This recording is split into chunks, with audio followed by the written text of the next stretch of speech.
Welcome back. YCP అధినేత జగన్ విశాఖ పర్యటనపై ఉత్కంఠ నెలకొంది.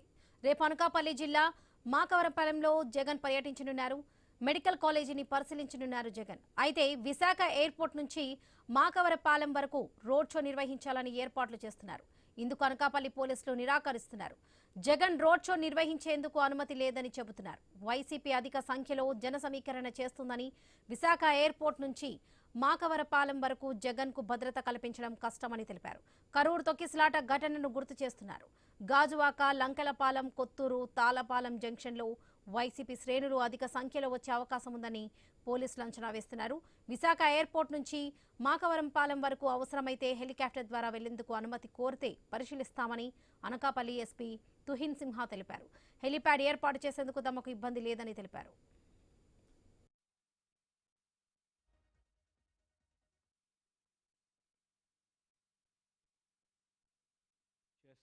పనులను చూసి, ఈ ప్రభుత్వం వ్యవహరిస్తా ఉన్న తీరును చూసి, ఈ ప్రభుత్వం ఏమాత్రం కళ్ళార్పకుండా ఆడుతా ఉన్న అబద్ధాలను చూసి, ఏమాత్రం జంకు బొంకు కూడా తెలియకుండా లేకుండా పొడుస్తా ఉన్న వెన్నుపోట్లను చూసి ప్రజలకు పూర్తిగా భ్రమలు అనేవి తొలగిపోయాయి.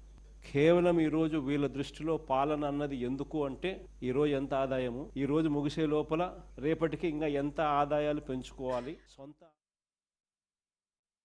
మీద తప్ప వేరే ధ్యాసే లేదు వీళ్ళు. ఈరోజు ఎక్కడ చూసినా కూడా విచ్చలవిడిగా కరప్షన్. రాష్ట్రానికి సంబంధించిన ఆదాయాలు తగ్గుతూ ఉన్నాయి, రాష్ట్రానికి రావాల్సిన ఆదాయాలు తగ్గుతూ ఉన్నాయి. రాష్ట్రానికి రావాల్సిన ఆదాయాలు పక్కదావ బట్టి ఏకంగా చంద్రబాబు నాయుడు గారు, ఆయన కొడుకు, ఆయనకు సంబంధించిన బెనామీలు, ఆయనకు సంబంధించిన మనుషులు, వాళ్ళ జోబిలోకి ఆదాయాలు పోతా ఉన్నాయి. దోచుకో, పంచుకో, తినుకో అన్నది ప్రస్ఫుటంగా కూడా కనిపిస్తూ ఉంది.